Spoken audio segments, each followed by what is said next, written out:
Thank you, Mr. Chair, and thank you, committee members, for hearing this bill. For the record, I'm Kevin Austin, representative from District 136.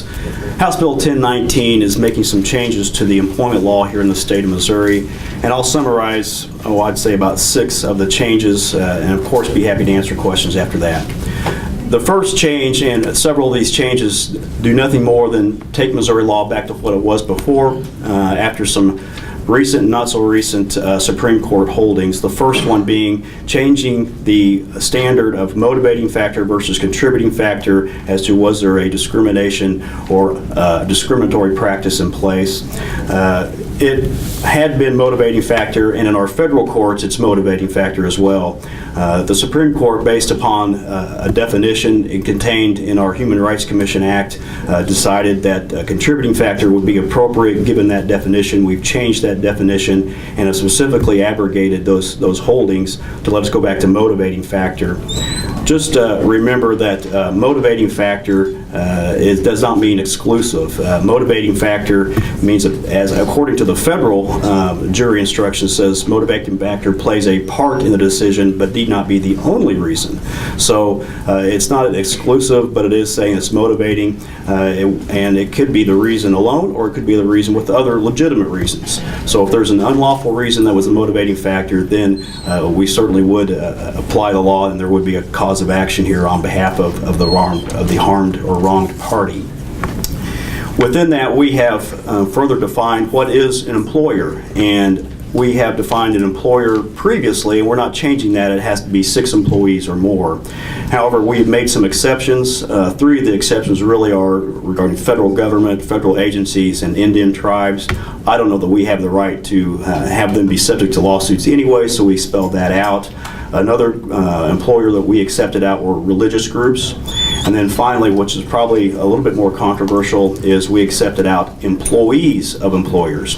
That's the way it is in federal court, and I believe that the reason behind that exception, and the reason I put it in here, is it prevents, if we have an employee that conducts harassment or engages in some sort of unlawful discriminatory practice, then the employer is put in a very bad position.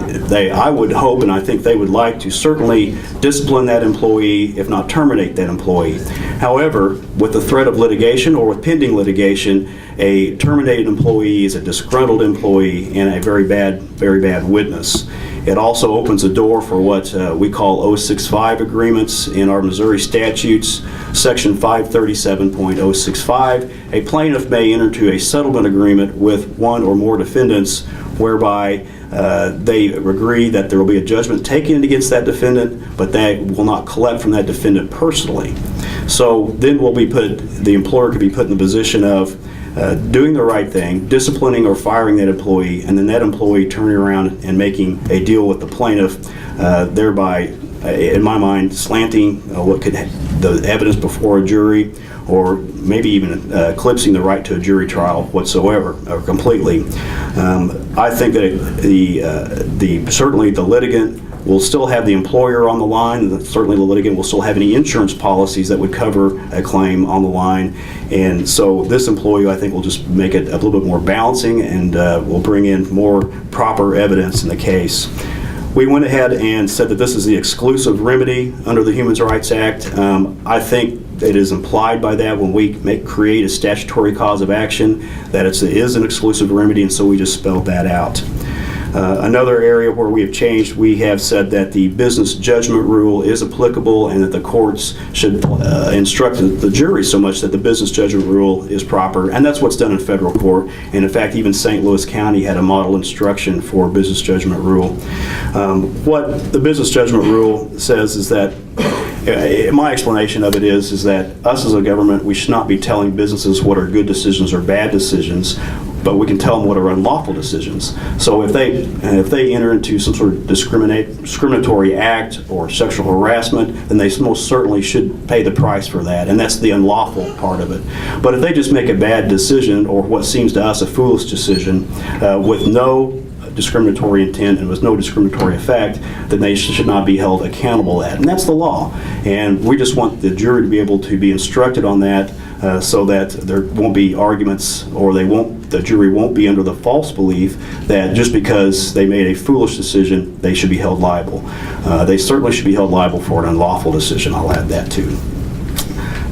We have instituted caps. Now, the caps do not apply to past lost wages or past lost salary. That is unlimited. The caps do apply to emotional distress damages, punitive damages, and possibly even if there are future lost earnings. But I would like to remind the committee that we in no way limited the court's ability to have what I call extraordinary remedies, injunctive relief. A court has been and can still, under this bill, require that an employee that's been wrongfully terminated to be reinstated back to the job, and all lost wages of the past be rewarded. It also, the court has the ability, had the ability, and still has the ability under this bill, that if there is a wrongful employment decision made, such as being passed over for a promotion, being passed over for a raise, because of discriminatory or other unlawful practices, the court can order the company to reinstate that or reinstate the employee at the promoted position. The caps are graduated. If you have 6 employees, I don't know that we want to be in the business of bankrupting a company, so they're graduated based upon the number of employees you have.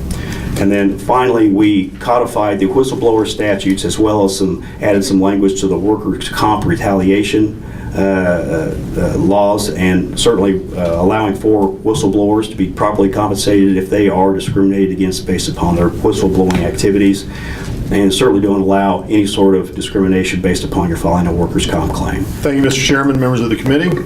Jay Atkins, General Counsel for the Missouri Department of Commerce and Industry. I'm also a registered lobbyist. Happy to be here today. Appreciate the opportunity to testify. This bill has, as Representative Weber indicated, has been around for a long time. On one particular issue, just to clarify, this bill has in various forms passed out of both chambers and sent to the governor on 2 separate occasions. The governor did veto it on both occasions. Most recently, I believe, was in 2011. But I wanted to make sure that the committee was aware of that. So Representative Austin did a great job of explaining the substance of the bill. I'm not going to rehash all the sections and provisions that are in the bill, but I would say that it is not often, again, to Representative Weber's point, that you hear somebody from the Missouri Chamber of Commerce coming up here and saying that the feds do it better.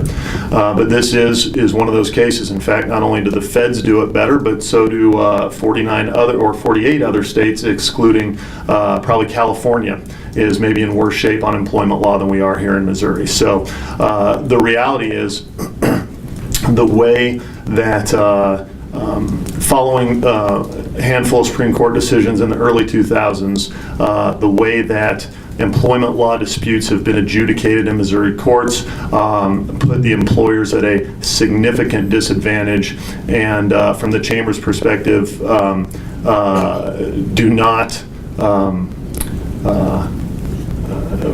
represent a fair, equitable playing field for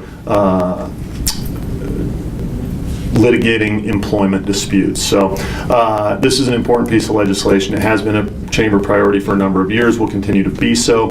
Happy to answer any questions. I know we have a lot of witnesses today. I think that we should tolerate zero discrimination when it comes to gender or race in decisions of employment. I mean, I don't think it should be, we should tolerate that being a factor at all. Do you share that sentiment? I don't think I testified anything to the contrary. Okay. Is that an affirmative yes? Yes. Okay. My concern with this consistently is that going from contributing, which I believe is a zero, close to a zero tolerance standard, to motivating, originally amotivating, now demotivating, is allowing, we're changing the law to legally allow a certain amount of discrimination, as long as there's something else in there that also influences it. That Missouri would allow a certain amount of discrimination. Do you see the bill this way? I do not. Okay, explain to me how not prevailing unless it is the motivating factor is not allowing a certain amount of discrimination to be tolerated.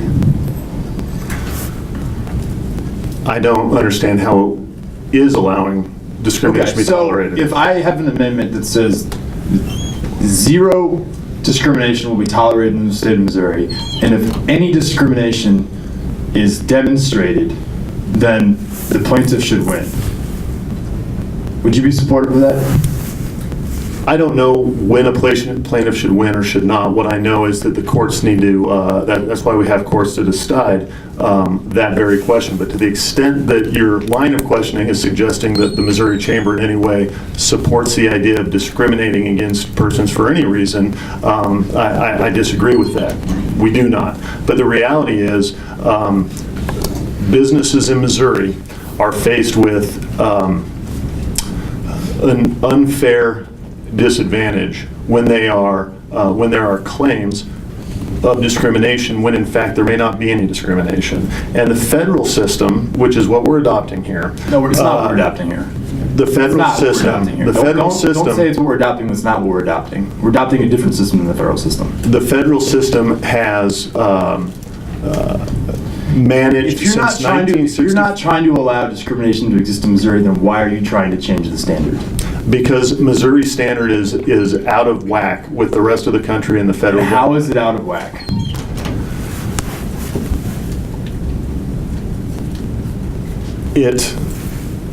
We use a contributing factor versus an exclusive factor, or rather not exclusive, Exactly. We are changing it to allow a certain degree of extermination. You just said it. I appreciate it. Thank you. Thank you, sir. I'd now like to hear from Richard Craighead. I'm sorry, Representative Schrager, go ahead. Mr. Atkins, I'd like for you to finish what you were trying to respond to the representative there, please. Thank you, Representative. And my point was simply this, that we're talking about a difference in a legal standard. We're talking about a difference in burdens of proof. I don't think in either under the federal framework or the Missouri framework, I don't think you're going to find anybody in their right mind that's going to argue the idea that discrimination is a good thing or should be allowed or tolerated. Okay? But there is a difference between how the different systems of justice adjudicate these matters. And in the federal system, pursuant to the 1964 Civil Rights Act, they use a motivating factor test. In Missouri, up until the early 2000s, we also used a motivating factor test. We now use a contributing factor test. And my position is that the differences in those tests makes for the legal playing field to be, the scales of justice, if you will, to be tipped against one party. And I don't think that that's fair. Thank you.